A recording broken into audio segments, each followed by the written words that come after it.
On a regardé un petit peu ce qui s'était fait auparavant en matière de revues autour du polar.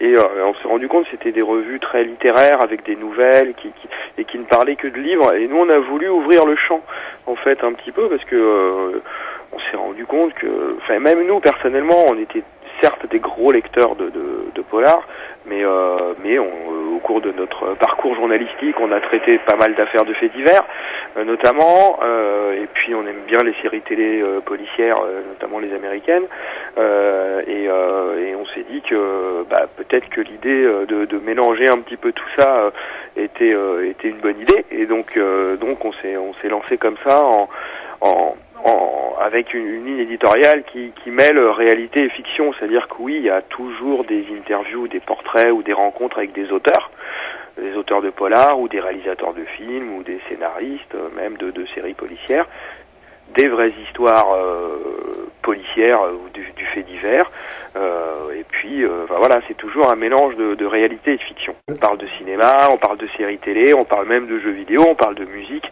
En fait, c'est un petit peu l'actualité vue par le biais du polar.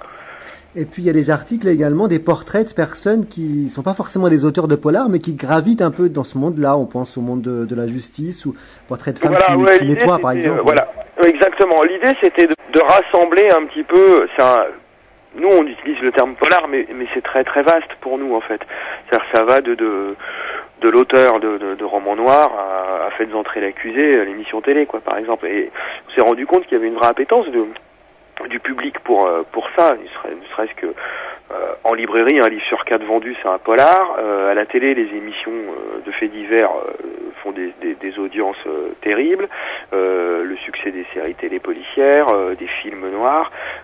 Mais en même temps, nous, on avait envie, voilà, de montrer, oui, certes, la face un petit peu littéraire ou artistique ou culturelle du polar, mais aussi la réalité avec, oui, des juges, des avocats, des voyous aussi, beaucoup, des flics.